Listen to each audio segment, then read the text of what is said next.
오늘은 추수감사주일입니다. 한 해를 돌아보며 주님이 주신 우리 기쁨의 추수가, 그 감사의 제목이 함께하는 오늘 이 주일이 되기를 원합니다.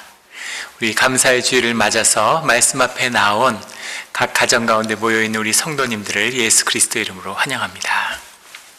오늘 말씀은 시편 126편의 말씀입니다. 성전에 올라가는 노래라고 알려져 있는 성전을 향하는 그 주의 백성들의 기쁨을 노래하는 것이죠. 오늘 말씀 가운데서 주님은 우리에게 눈물의 씨앗에 대해서 말씀하고 계십니다. 눈물의 씨앗을 뿌려야 한다는 거죠. 눈물의 씨앗을 뿌린다는 것은 무엇일까요? 눈물의 씨앗을 기쁨으로 거두는 그 주님 안의 섭리는 도대체 무엇일까요? 오늘 그 말씀의 의미가 이 추수감사주일날 감사의 내용을 이루는, 감사의 비밀이 깨달아지는 이 시간이 되기를 예수 그리스도 이름으로 축원합니다. 오늘 본문 말씀 126편 1절의 말씀 이렇게 시작을 하고 있습니다. 여호와께서 시온의 포로들을 돌려 보내실 때에는 우리는 꿈꾸는 것 같았도다. 포로기, 70년의 포로기가 끝나고 이제 그들을 노예로 끌려갔던 바벨론이 망하고 새로운 왕조 페르시아가 들어서서 이제 예루살렘으로 돌아가는 그런 포로들의 노래입니다. 그 시온으로 돌아가는, 그 시온에 포로들이 돌려 보내질 때 우리는 꿈꾸는 것 같았도다. 믿어지지 않는 회복의 때가 나타난 것이죠.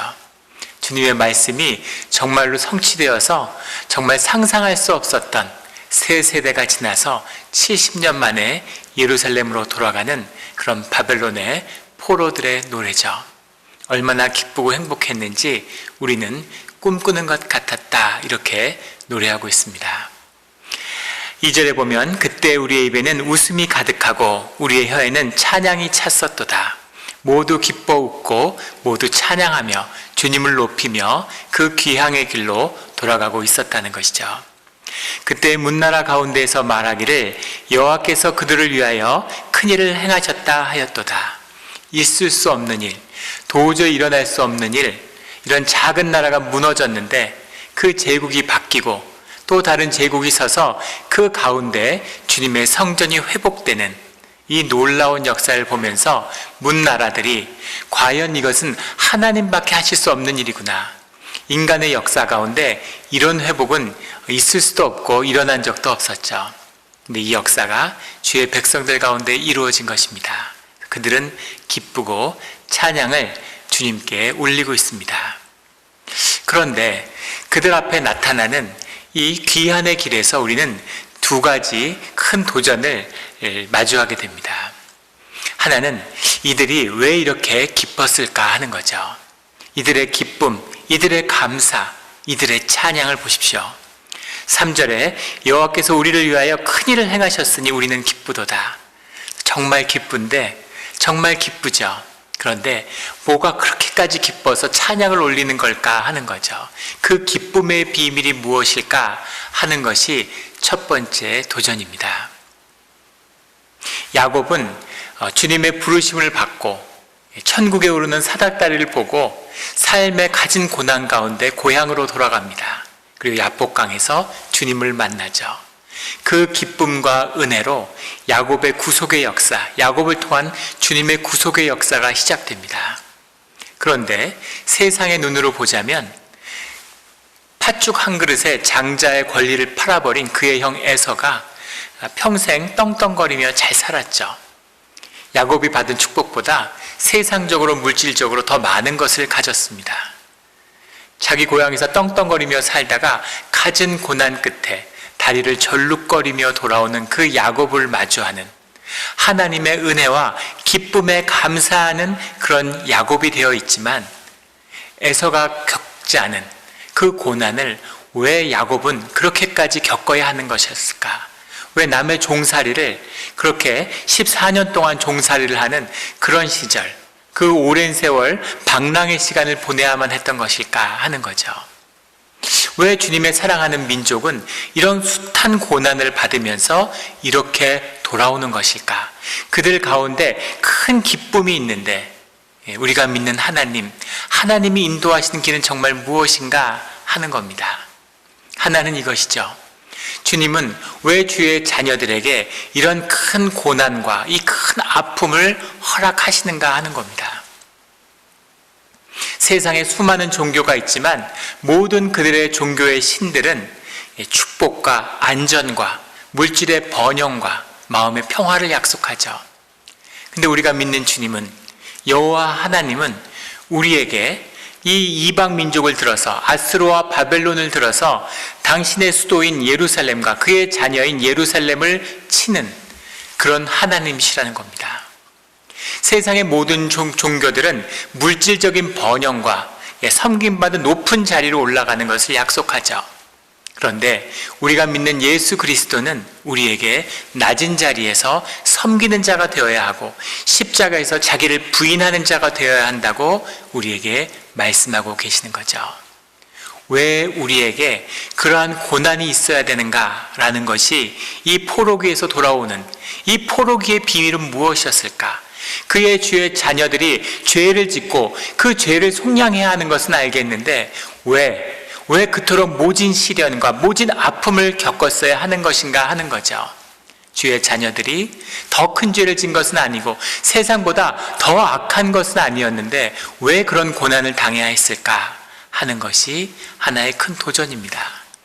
그리고 또 하나의 중요한 도전과 신비는 그 가운데 남은 자들, 그 고난과 그 시련과 자기를 지키고 보호해주는 하나님이 아니라 자신을 벌하고 자신의 집을 불태우고 노예의 길로 내몰았던 그 하나님을 만나서 기쁨과 찬양으로 노래하며 감사함으로 그걸 돌아오고 있는 이 자녀들의 비밀이죠.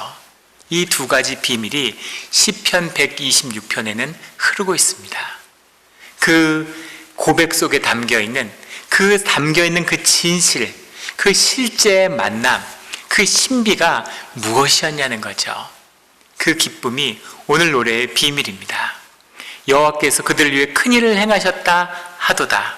우리를 위하여 큰일을 행하셨으니 우리는 기쁘도다. 그것을 기뻐하는 자녀의 마음이죠. 맥스 루케이도 목사가 쓴 믿음 연습이라고 하는 책이 있습니다. 그 책 믿음 연습, 골리앗을 이기는 19가지 습관이라는 제목을 가진 책에는 한 크리스찬 청년의 이야기가 담겨 있어요. 이 크리스찬은 은행원이었는데 어느 날 이제 점점 도박에 빠져든 거죠. 부모가 크리스찬이고 교회에서 신실하게 자랐습니다. 하지만 스스로 주님을 영접하지 못하고 거듭난 크리스찬으로 살지 못했죠. 그러면서 은행 일을 보고 세상에서 성공하면서 점점 세상에 빠져들게 되는 거죠. 그를 붙잡았던 가장 큰 문제는 도박이었다고 합니다. 도박에 빠져드는데 그 도박의 재미와 도박의 즐거움, 또 술을 마시고 마약이 함께하고 친구들과 함께하고 게임의 즐거움이 넘치는 도박 속에 점점 빠져드는 거죠. 그래서 선을 넘고 또 넘어서 결혼을 하고 자녀가 있음에도 가정에 위협이 오고 그리고 모든 삶의 그런 기준들이 무너져 가는데도 그 도박을 끊을 수 없었다는 겁니다. 도박을 하고 하다가 그 끝에서 점점 돈이 부족한 거죠. 그런데 은행원이잖아요. 매일 가서 눈에 보이는 게 돈인데 은행 돈을 가져다가 도박을 하기 시작한 거죠. 처음엔 아무도 몰랐는데 점점 가져가는 돈이 커지니까 나중에는 경찰의 수사가 시작되고 그 수사망이 좁혀오는, 그것에 쫓기는 그런 신세가 된 것이죠. 그래서 좌절하고 실망하고 절망한 이 크리스찬 주인공은, 이 사람은 더 이상은 삶을 살아갈 수가 없겠고 나는 막다른 골목에서 죽음을 선택하게 되었다는 겁니다. 죽기 위해서 가족들에게 유서를 써놓고 권총을 가지고 산으로 목숨을 끊으려고 갔다는 거죠. 산속에서 목숨을 끊기 위해서 총을 자기에게 겨누었는데 그 총을 들는데 온갖 망감이 들더라는 겁니다.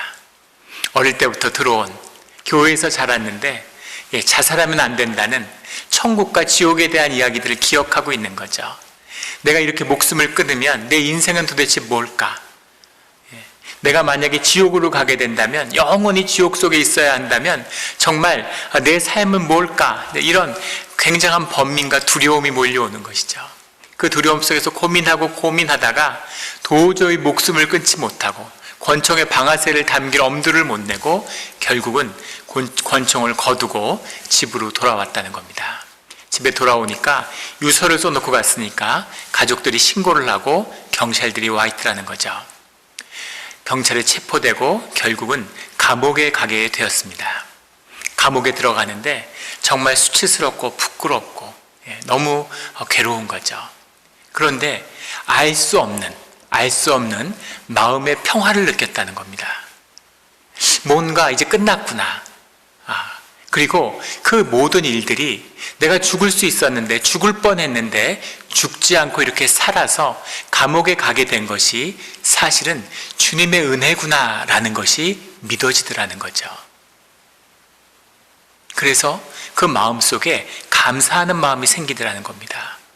주님이 나에게 새 삶을 주시려고 항상 속이고 숨기고 그렇게 괴로움 속에 살았는데 그 모든 죄를 씻고 떳떳한 삶을 선물로 주시려고 이 모든 일들을 주님이 인도하고 계시는구나, 감사한 거구나 라는 감사로 감옥행을, 평화로 이 감옥행을, 주님의 초대로 이 감옥행을 받아들이게 되었다는 거죠. 그래서 감사의 눈물이 흐르더라는 거죠. 수치스럽고 부끄러워서 흘리는 눈물이 아니라 감사해서 자꾸 눈물이 나더라는 거예요. 그 눈물, 애통하는 그 눈물 가운데, 그 아픔의 눈물 가운데 주님의 눈물을 만났다는 겁니다. 나보다 나를 더 아파하고 나보다 나를 더 슬퍼하는 그런 주님의 깊은 아픔과 눈물이 있구나, 나를 향한. 그 눈물이 젖어오니까, 그 은혜가 젖어오니까 마음속에 회복과 기쁨이 일어나더라는 거죠. 감옥에 가는데 그 마음에 기쁨이 있더라는 겁니다. 이것이 주님을 만나며 주님과 함께하는 기쁨이죠. 내 삶의 끝에서 경험하는, 그 절망에서의 끝에서 경험하는 기쁨입니다. 이 기쁨이 신앙의 비밀이죠. 이 청년이 이 비밀을 경험한 겁니다. 감옥에서 형기를 다 마치고 나와서, 그래서 교회에서 본인이 서원했던 것처럼 감옥에서 평생 교회를 위해 봉사하면서 살겠다, 이렇게 마음 먹고 교회에서 봉사를 하는데 너무 헌신적으로 일을 열심히 하니까 교회에서 유급 스텝이 되고, 뒤에는 교회 초청을 받아서, 청빙을 받아서 목회를 하게 됐는데, 그가 켄터키주의 부흥을 운동을 이끌었던 휘트 크리스웰 목사님의 이야기라고 합니다. 감옥에 갔는데 인생의 끝에서, 삶의 절망에서 주님을 경험하는 거죠. 삶의 어느 자리에 있던, 세상의 눈으로 보면 아무리 망한 자리 같아도, 아무리 무너진 자리 같아도 그곳에서, 그 진실한 자리에서 주님을 만나면 주님의 새로운 역사가, 주님의 새로운 은혜의 길이, 감사의 길이, 기쁨의 길이 열린다는 겁니다. 바벨론에서 이 예루살렘으로 돌아가는 이 포로들의 발길은 결코 가벼운 발걸음이 아니었을 겁니다. 그 시대에 여러 달에 걸쳐서 예루살렘으로 돌아가는 것조차도 목숨을 걸어야 하는 쉽지 않은 여행이었죠. 또 많은 그들이 쌓아왔던 그런 물질들을 싸갖고 가는 길이에요. 강도와 도둑과 약탈을 각오해야 되는 길입니다. 그리고 그들이 돌아간, 그 세대가 돌아가서 만나게 되는 예루살렘은 그들이 기억하지 못하는, 1세대들은 다 떠났고 이미 아버지, 할아버지에게서 들은 이야기, 그 예루살렘은 이미 폐허로 변해 있죠. 그곳에서 새로운 예루살렘을 건설하는, 새로운 성전을 세우는 그 도전은 결코 쉬운 일이 아니었을 겁니다. 많은 사람들은 비웃었을 거예요. 포로들이 모두 돌아온 것도 아니었습니다. 바벨론이 훨씬 살기 좋고 예루살렘보다 비교할 수 없게 물질적으로 번영한 곳입니다. 세계의 중심 도시예요. 오늘날 뉴욕, 샌프란시스코 이런 곳입니다. 세상에서 가장 번영하고 가장 살기 좋고 가장 정말 적과 꿀이 흐르는 그곳에서 경제적으로 기반을 닦고 이민의 2세대, 3세대가 돼서 많은 것을 성취한 사람들이었어요. 그런데 그 모든 것을 버리고, 그리고 말도 통하지 않고 척박해버린 그 땅에 오직 믿음을 가지고 성전을 세우고자 돌아가는 자들, 그들의 발걸음은 세상의 어떤 눈으로 바라봐도 결코 설득력이 있거나 갈만한 그런 길이 아니었다는 겁니다. 심지어 같은 유대의 전통, 그 신앙의 전통, 말씀의 전통을 알고 있는 자들도 많은 사람들은 그 돌아가는 길을 외면했죠. 그러나 주님을 기억하고 주님의 말씀을 받은 자들은 설령 이방인들도 그 말씀을 따라 이 돌아가는 귀향의 길에 함께 했다는 겁니다. 이것이 말씀과 신앙의 비밀이죠. 그들은 무엇을 보았을까요? 주님이 주시는 그 고난의 길에는 세상을 향한 절망이라고 하는 도전이 주어져 있습니다. 예루살렘을 사로잡았던 그 바알 숭배의 본질은 돈을 숭배하는 것이죠. 많은 우상이 있지만 본질은 물질의 번영입니다. 주님이 그들을 데려다가 세상에서 가장 물질이 번영하고 가장 우상 숭배가 강력한 도시에다가 데려다 놓은 거죠. 그런데 그 가운데 남은 자들이 있었다는 거예요. 그 남은 자들의 진실이 무엇일까요? 그들은 무엇을 만났겠습니까? 그들은 세상 가운데서 자신의 절망을 만난 거죠. 아무리 돈을 벌어도, 아무리 성공해도, 세상에 있는 무엇을 채워도 그것으로 채워질 수 없는 우리 삶의 문제, 우리 삶의 진실이 있다는 것을 만나게 되는 것입니다. 바벨론에 가서 바벨론의 황제가 되어도 채워질 수 없는 그 삶의 진실, 그 삶의 공허함, 그 삶의 허무함을 만나게 되는 거죠. 오직 주님이 계셔야지만이, 처음엔 살려달라고, 내 손에 있는 사슬을 풀어달라고 하는 기도에서 시작해서 내 자녀를 위한, 비즈니스를 위한, 거기서 내 성공을 위한 그런 주님에 대한 간구가 있었겠죠. 그러나 그 끝에서는 주님의 뜻과 주님과 함께하는 그 비밀과 그 진실함의 삶의 비밀을 만나게 되는 겁니다. 진실한 삶만이, 진실한 삶으로 세상과 부딪혀서 깨져서 얻는 그 삶에 대한 완전한 절망을 경험한 자만이 주님의 진실을 만나게 되죠. 그것이 예수님이 우리에게 보여주시는 그 십자가의 비밀입니다. 십자가의 비밀을 만난다는 것, 내 삶의 끝에 서는 것이죠. 그 모든 것을 주님이 허락하신 그대로 따라가는 거죠. 예수님이 마지막 십자가에서 주님 왜 나를 버리셨나이까? 라는 고백을 합니다. 그리고 내 뜻대로 하지 마시고 주님 뜻대로 하여 주십시오 라는 고백을 드리죠. 예수님의 그 육신으로 오신 그 삶의 완성은 그 육신의 삶을 사는 동안 오직 하나님의 뜻에 따라 하나님이 허용하신 모든 것을 다 용납하고 받아들였습니다 라고 하는 고백이죠. 그것이 신앙의 길입니다. 그 길이 꽃길이었을 수도 있고 그 길이 험난한 죽음의 길이었을 수도 있지만 어떤 길이든지 주님이 주신 것이기 때문에 그 길을 받고 그 길을 걸어가겠습니다 라는 거죠. 그래서 그 길을 걸었기에, 그 길을 함께 했기에 주님을 만난 자들은, 주님과 함께한 자들은 주님 안에 있는 비밀을 경험하고 만나게 되는 거죠. 이것이 고난의 삶, 공중의 권세 잡은 자들에 있는 세상의 삶, 세상의 종노릇하는 노예의 삶을 살지라도 그 가운데 함께하는 주님의 십자가의 진실을 만나는 신앙의 신비, 신앙의 길의 본질인 것이죠. 이것을 만나는 자는 우리는 기쁘도다, 우리는 웃음이 가득하고 우리 입에는 찬양이 가득하도다 라는 고백을 드리게 되는 것입니다. 이 고백을 만나는 자, 이 고백이 함께하는 자, 찬양과 기쁨과 감사가 넘치는 자, 이 자들이 바로 남은 자들이죠. 우리가 예레미야서를 지난 한 두어 달간 나누어서 끝냈습니다. 선지서를 다 다루었는데 예레미야서를 끝까지 다루지 않았어요. 이상하게 예레미야서를 꺼리는 마음이 있는 겁니다. 예레미야서를 읽는데 마음이 아픈 거예요. 아무도 말씀을 듣지 않는, 말씀이 배척받는, 말씀이 쇠락하는 시대에 예레미야가 선지자로 산다는 건 고통스러운 일이었겠죠. 마치 오늘을 보는 교회가 쇠퇴하고 말씀이 쇠락하는 이 세상에서 말씀을 세상에 선포해야 하는 그 자로서 소명받은, 그 소명을 받은 자의 깊은 아픔이 공명하는 것이겠죠.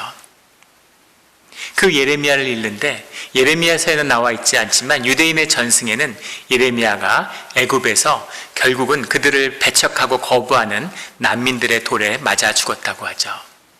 유대를 사랑하고 유대인들에게 하나님의 진실한 말씀을 전했기 때문에 평생 배척받다가 결국 그들에게 돌로 맞아 죽는, 자기가 사랑하고 자기가 아끼는 그 백성에게 돌을 맞아서 죽어가는 그 예레미야의 삶. 하지만 주님의 진실과 주님의 말씀을 지키는 예레미야의 삶이 왠지 가슴이 아픈 거예요.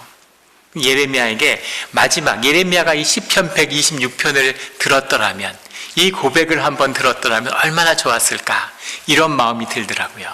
그래서 마지막, 예레미야 마지막 장을 다룰 때 우리 시편 126편을 낭독했습니다.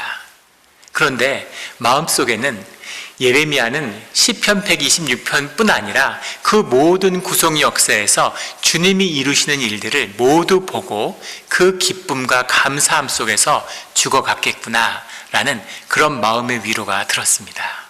그것이 주님을 만나는, 주님이 함께하는 자들의 비밀이죠. 그런데 왜 그 비밀은 이 눈물의 씨앗 가운데에서, 이 아픔 속에서 맺어지는 것일까 하는 것이 여전히 도전으로 남습니다. 또 다른 도전은 그 눈물의 씨앗을 뿌리는 그 우리 삶이 계속 우리에게 이어진다고 하는 것이죠. 오늘 말씀에 보면 4절에 여호와여 우리의 포로를 남방 시내들같이 돌려보내소서.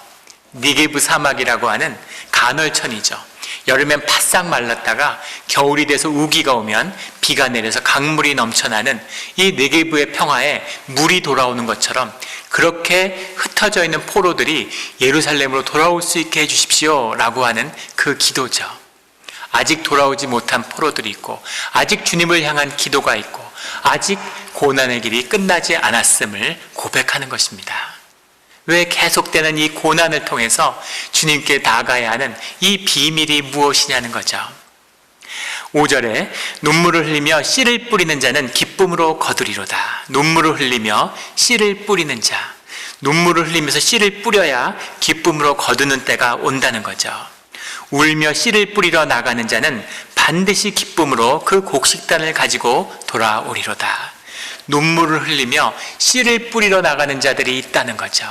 그 씨를, 눈물의 씨를 뿌리는 자, 그 씨를 뿌리지 않으면 안 되기에 눈물을 흘리면서도 씨앗을 뿌리는 자, 그들의 추수가 있다는 겁니다. 이 눈물의 씨를 흘리는 이 추수의 때가 있다는 거죠. 제가 한국에서 목회를 할 때 같이 동역을 했던 담임 목사님이 계셨는데 아주 훌륭한 목회를 이렇게 하셨어요. 지금도 하고 계시고. 근데 목회 가운데 이 성령의 열매들이 나타나는 겁니다. 그래서 너무 그 훌륭한 이런 믿음의 성취들을 보면서 그걸 좀 배우고 싶다. 도대체 저 사역의 비밀이 뭘까? 그걸 알고 싶은 거죠. 그래서 그 교회에서 같이 사역을 하면서 그 비밀을 알고 싶었어요. 근데 그 끝에서 만난 비밀은 사실은 전혀 뜻밖이었습니다. 목사님이 그 비밀을 알려주셨는데 뭐라고 말씀하시냐면, 내 모든 사역의 은혜와 그 사역의 성취는 모두 다 사실은 할머니가 눈물로 뿌린 씨앗에 대한 추수라는 거죠. 그 할머니가 계셨는데 할머니가 눈물의 기도의 용사였다는 겁니다. 눈물로 평생 기도하셨는데 5대째 크리스찬 집안인데 할머니가 3대잖아요. 근데 시집으로 오셔서 시어머니와 시할머니를 전도해서 교회로 이끌고 그 가족들, 후손들을 모두 다 교회로 이끌어서 온 가족을 복음화한 그런 믿음의 영웅이신 거죠. 그 할머니가 평생 기도를 하셨는데 그 기도의 소원이 그의 손주들, 그 3대의 열매로 목회자가 나오는 것이었다는 거예요. 그래서 열심히 기도한 그 열매로 당신이 목회를 하는 거고, 그 기도의 눈물의 기도, 눈물의 씨앗이 있기 때문에 그 복을 당신이 누리고 있다고 그렇게 고백하시더라고요. 근데 그 얘기를 듣는데 난 안 되겠구나 이런 마음이 드는 거예요. 나중에 목사님하고 사모님이 안수를 권유하는데 제가 끝까지 그것을 망설이고 미뤘습니다. 엄두가 나지 않는 거죠. 제가 경험한 목회라고 하는 것은 이것은 사람이 할 수 있는 게 아니에요. 이건 성령의 열매고 성령이 하시는 거지 사람이 무슨 흉내를 아무리 열심히 내도 도저히 될 수 없는 것이 목회라는 것을 알았죠. 저는 못할 것 같습니다. 저는 안 될 것 같습니다. 하고 그런 이야기들을 많이 했던 것 같아요. 제가 뭐라고 얘기했냐면 저는 눈물의 씨앗이 전혀 없습니다. 저를 위해서 눈물의 씨앗을 뿌린 우리 조상들 중에서는 기도하는 사람이 우리 가족들 중에서는 저를 위해서 기도하는 사람이 아무도 없습니다. 제가 처음으로 교회 나왔는데 그래서 아무 눈물의 씨앗이 없는데 추수할 것이 없다고 그렇게 이야기하니까 그때 사모님이 전도사님 제가 평생 영적인 가족이 돼서 매일매일 평생 동안 아침마다 새벽마다 전도사님에서 기도하겠다고 그러니까 안수를 받으시라고 그렇게 권면을 해주셨어요. 지금도 매일 기도를 잘하고 계시겠죠. 그렇게 믿고 있습니다. 눈물로 씨앗을 뿌리고 눈물로 그 씨앗을 뿌리는 자들의 기도가 있었기 때문에 그것을 추수하는 자들이 있는 것입니다. 우리의 믿음의 선조들이 순교를 하고 피를 흘렸기 때문에 우리가 예배당 가운데 은혜의 기도를 드리고 감사의 공동체를 이룰 수 있는 이 추수의 때를 누리는 것이죠. 누군가는 씨를 뿌렸기에 추수를 거두는 자들이 있습니다. 늘 이 추수하는 기쁨이 있고 추수의 기쁨을 누리고 있죠. 그런데 문제는 우리의 자녀들은 어떻게 할까요? 우리의 다음 세대는 앞으로의 교회는 어떻게 될까요? 우리는 어떤 눈물의 씨앗을 뿌리고 있는 겁니까? 우리가 뿌린 씨앗을 추수하는 다음 세대의 추수는 무엇이 될까요? 그걸 보면서 눈물의 씨앗을 뿌리는 자들이 복되구나 하는 것을 깨달았습니다. 눈물로 씨앗을 뿌려야, 눈물의 씨앗을 뿌려야 그래야 추수의 열매가 우리 가운데 예비되는 것이죠. 눈물로 씨앗을 뿌리지 않는데 거둘 곡식단을 우리의 세대는, 우리의 자녀들은 어디에서 구할 수 있겠습니까? 우리 부모 세대, 우리 부흥의 세대가 흘렸던 눈물과 헌신과 봉사를 생각해 보십시오. 오늘날 교회를 바라보면서 이 악한 세대에 더 악해질 다음 세대를 살아가야 할 우리 자녀들을 보면서 눈물의 씨앗을 뿌려야 하는 그것이 복되다는 것을 간절히 느끼는 거죠. 이것이 우리에게 주어진 소명입니다. 계속된 고난과 아픔의 길을 걸을지라도 울면서 눈물의 씨앗을 뿌리고 또 뿌려야 하는 그 믿음의 씨앗을 뿌려야 하는 그 눈물을 이 땅에 뿌려야 하는 비밀이 바로 여기에 있는 것이죠. 오늘은 추수감사주일입니다. 추수감사주일은 미국의 생일이죠. 독립기념일이 미국의 시작으로 법적으로 되어 있지만 그 정신적인 뿌리는 미국이라고 하는 문명의 시작은 추수감사주일입니다. 미국만이 가지고 있는 국경일이죠.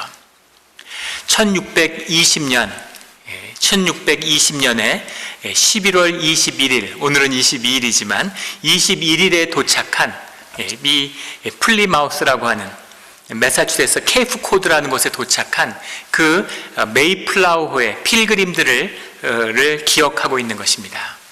그런데 우리가 1620년 11월 21일을 기억하고 9월 6일 날 영국에서 출발을 했다. 영국에서 플리마우스라는 항구에서 출발을 했다라고 그렇게 기억하고 있지만 실제로는 1620년 7월에 사우스햄튼이라는 데서 출발을 했다고 그래요. 배 두 척이 먼저 출발했는데 물이 새고 온갖 고초를 다 겪은 것이죠. 대서양을 항해하던 그 여행자들이 태평양을 보고 얼마나 태평양이 좋아 보였으면 이름을 태평양이라고 지었겠어요. 그 험난한 대서양에서 그 1620년 그때의 배들이 어떤 것이었겠습니까? 그 배를 타고 가다가 배가 좌초되고 물이 새고 온갖 역경을 겪고 2달 만에 다시 영국으로 회항해서 오죠. 그 영국으로 회항해서 오는 그 가진 고난 끝에 그 2대로 출발 못하고 한 대로 줄여서 다시 출발한, 처음에 했던 120명 중에 20명은 탈락하고 102명이 출발한 것이 9월 6일의 사건이었습니다. 그들이 9월 6일 날 사건을 출발하는 그 메이플라워의 시작 전까지 그 앞에 한 세기 동안 그들은 온갖 고초를 겪었어요. 1532년에 영국에서 종교개혁이 일어나고 헨리 8세가 영국의 국교회를 성립하게 되죠. 로마 가톨릭으로부터 나온 것입니다. 그런데 로마 가톨릭으로부터 독립된 다음에 영국 국교회, 영국 국왕이 수장이 되니까 영국 국교 안에서, 개신교 안에서의 갈등이 다시 시작됩니다. 영국 국교회라는 것은 수장만 바뀌었을 뿐이지 주교 제도나 모든 교리를 가톨릭을 답습하고 있죠. 그래서 국교회 자체를 개혁해야 된다. 퓨리파이 해야 된다. 깨끗이 정결하게, 성결하게 해야 한다는 운동이 일어납니다. 그걸 하는 사람들을 퓨리탄이라고 부르죠.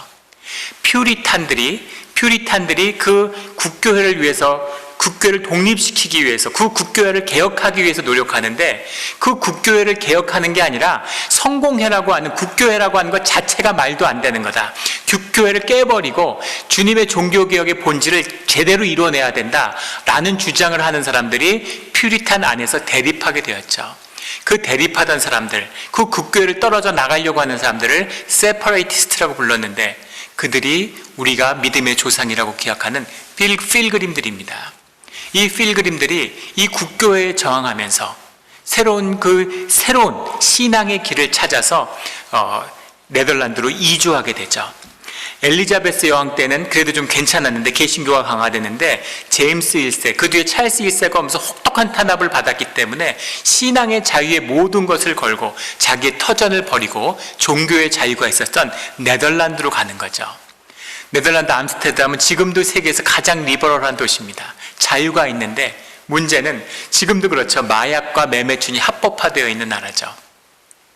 그곳에 옮겨가서 그곳에서 종교의 자유를 찾으려고 했는데 기대는 정반대였던 거죠. 아이들이 세상의 물결에 젖어드는 겁니다. 아이들의 신앙으로 잘 키워보려고 왔는데 아이들이 오히려 신앙에서 점점 멀어지고 신앙의 공동체가 점점 위협에 휩싸이는 거예요. 그래서 네덜란드에서는 안 두겠구나. 그리고 영국에 돌아갔다가 신앙의 자유를 찾아서 신세계를 향하게 되는 거죠. 이게 필그림호의 출발입니다. 메이플라워가 출발하는데 가진 고난이 있었어요. 우리가 해마다 추수감사절마다 나누는 이야기인데 그것을 나눌 때마다 가슴이 아픕니다. 하나님을 찾아서 하나님의 이름으로 하나님의 뜻을 쫓아가는 여행이라면 하나님이 함께 하시니까 모든 일이 형통하고 일들이 정말 잘 되고 좋은 일들이, 은혜로운 일들이 막 넘쳐나야 될 것 같은데 고난으로 얼룩졌어요. 너무너무 힘든 여행이었습니다. 여행을 가면서 사람이 죽고 떠난 지 며칠 만에 아이가 사산을 하고 물이 계속 차고 물이 새기 때문에 추위와 공포에 떨고 동상에 걸리고 화재의 위험 때문에 따뜻한 불을 피울 수가 없어서 난방을 할 수가 없어가지고 그 추운 대서양을 10월에 석 달에 걸쳐서 9월, 10월, 11월에 횡단하고 있는데 그런데 불을 피울 수가 없었다는 거예요. 찬 음식만 먹으면서 질병이 돌고 역병 가운데 가진 고생을 하고 사람들이 죽어가는 끝에서 결국에 도착하게 되는 거죠. 그 매사추세츠, 오늘날 매사추세츠 케이프코드에 도착해서 당황했던 건 그들이 목표로 했던 버지니아의 허드슨강이라는 곳을 찾아가려고 했는데 도착하니까 매사추세츠였던 거죠. 그들이 도착한 날은 12월 11일이었습니다. 그리고 12월 16일 날 첫 눈이 내리기 시작했죠. 안 그래도 척박한 땅, 아무것도 나지 않은 불모의 땅에 도착했는데 그곳에 눈이 내리는 혹독한 겨울이, 동부의 겨울을 경험해 보시면 분들이면 한국의 겨울은 상대도 안 되죠. 정말 추위란 무엇인가 하는 정수를 맛볼 수 있습니다. 그 겨울을 집도 없는 곳에서 나게 된 거죠. 첫해 겨울에 그들이 도착해서 12월 16일 첫눈이 내리는데 처음으로 시작한 것은 교회 예배당을 짓는 것이었습니다. 천막에 살면서 어디 살 곳도 없는데 그들이 신앙과 예배를 하기 위해서 온 곳이니까 그 겨울에 그 동토의 땅에 예배당을 짓기 시작한 거죠. 예배당을 지었지만 환자들이 누워있는 병원하고 다를 바가 없었다고 기록에 남아 있습니다. 비루스터라고 하는 그들의 지도자가 인도하고 그들에게 설교를 열심히 했어요. 이 필그림 공동체의 지도자였죠. 정신적 지도자였는데 그는 안수받은 목사가 아니었기 때문에 성찬을 베풀 수 없었다는 거죠. 그래서 사람들은 같은 그들의 초기부터 공동체를 함께 했던, 네덜란드도 함께 갔던 로빈슨 목사만 오면 우리 공동체가 잘 되겠지, 로빈슨 목사님이 오기만을 간절히 기다렸는데 그들에게 1년 뒤에 도착한 소식은 로빈슨 목사님이 오다가 죽었다는 겁니다. 첫 해 겨울을 보내고 다음 해를 보냈을 때, 그 1년을 보냈을 때 그들에게 남아있는 사람 102명이 출발했는데 50명만 남았죠. 32명의 어린아이가 있었는데 어린아이들은 대부분 살았습니다. 주님의 은혜겠죠. 50명 중에 절반은 어린아이고 절반은 어른이고 어른들은 대부분 죽은 거죠. 그들이 1년을 보내고 그리고 다음해 11월 21일이 되었을 때 첫 수확물을 가지고 추수의 감사의 예배를 드린 겁니다.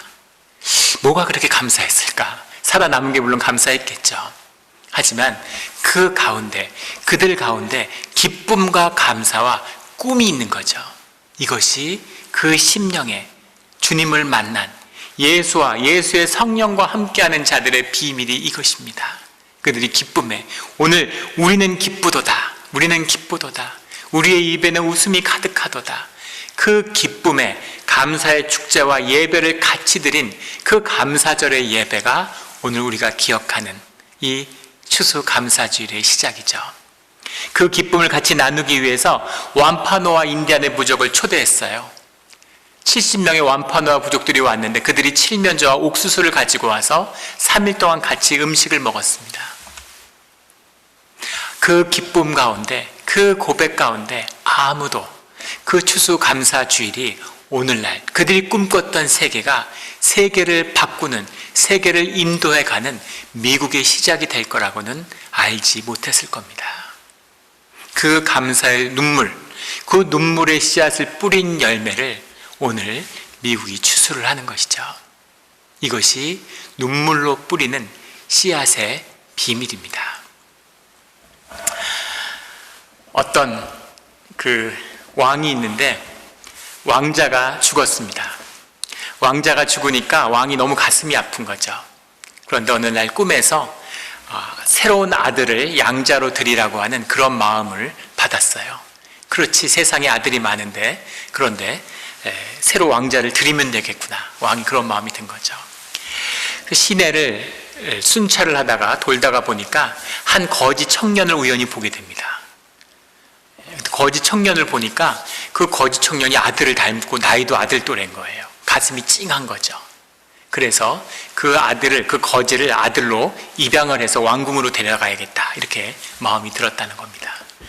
그래서 그 거지한테 우리 왕궁으로 가자, 내가 너를 내 아들로 삼겠다, 그리고 우리 같이 떠나자, 이렇게 얘기하는 거죠.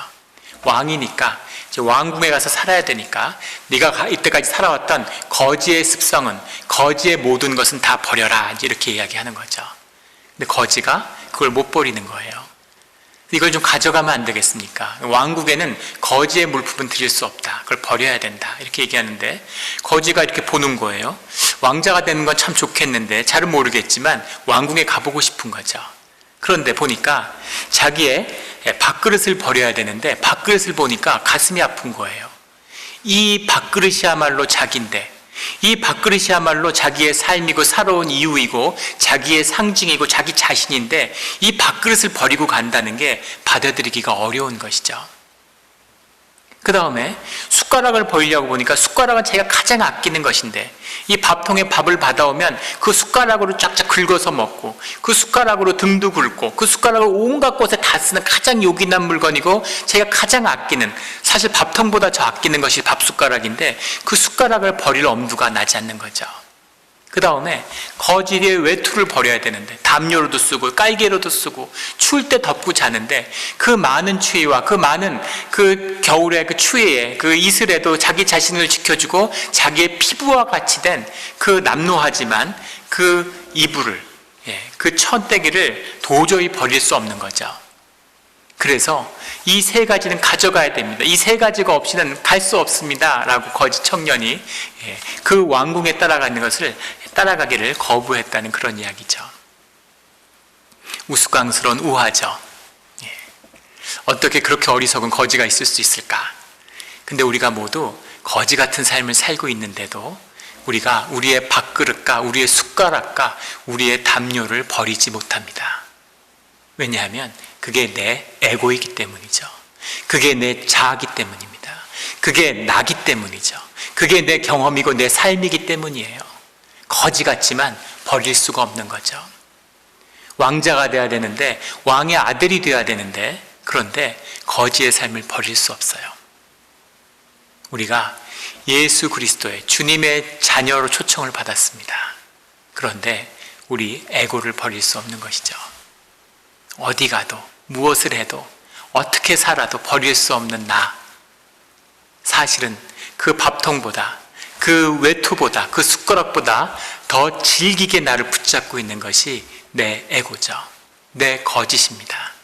내가 나라고 속여온 나죠. 이것이 끝나기 전에는, 이것에 관한 절망을 만나기 전에는, 이것 갖고는 이 삶이 아무것도 아니라는 것을, 이것을 죽이지 않으면, 십자가 이것을 못 박지 않으면 새로운 삶에는 있을 수 없다는 것을 만나는 것. 이것이 바벨론의 포로가, 종로로 타던 야곱이, 이 필그림들이 만난, 네덜란드에서 만난, 영국에서 만난 그 현실의 삶, 자신의 모습인 거죠. 세상에 어떤 필그림을 해도 이 자아를 못 박지 않으면, 이 십자가가 나타나지 않으면 우리 안에 기쁨과 평화와 새로운 삶의 길은 열리지 않습니다. 그것을 깨진, 그것이 못 박혀서 완전히 절망해서 그 절망 가운데 피눈물을 흘리지만 그 피눈물 가운데 복음의 씨앗을, 새로운 삶의 씨앗을 뿌리는 것, 이것이 추수감사의 시작입니다. 그 감사의 눈물의 씨앗을 뿌리면 반드시, 오늘 말씀에 나온 것처럼 반드시 기쁨으로 곡식단을 가지고 돌아오리로다. 우리의 삶에 고난의 문제가 많습니다. 지금도 고난이 끊이지 않죠. 정말 눈물을 흘리는 분들도 있고 피눈물을 흘리는 분들이 있을 겁니다.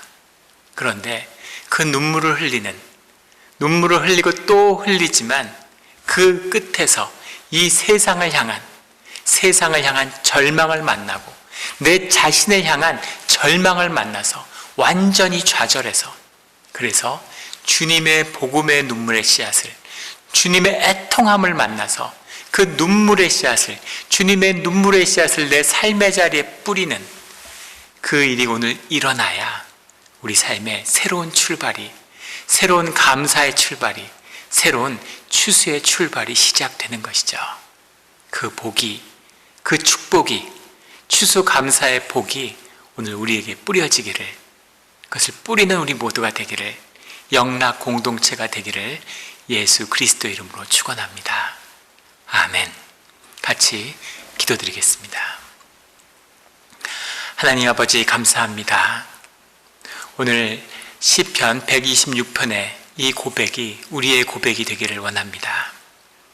우리가 눈물의 씨앗을 뿌리며 들판을 나아가는, 노예된 자리에서 돌아왔지만 성전으로 오를 때 웃음과 기쁨을 가득한 감사의 찬송을 드리는 우리 모두가 되기를 원합니다. 이 신앙이 거짓된 종교의 예식이 아니라 살아있는 주님의 말씀이 되고 살아계신 주님의 임재가 되어서 우리 공동체와 예배가 회복되었을 때 우리가 꿈꾸는 것처럼 교회를 다시 찾는 그 일이 우리 가운데 회복되게 하여 주시옵소서. 세상에 무엇으로도 채울 수 없는 그 진실이, 삶의 진실이, 영의 진실이 나의 진실이 되기를 간절히 소원합니다. 감사드리며 예수 그리스도의 이름으로 기도드렸습니다. 아멘.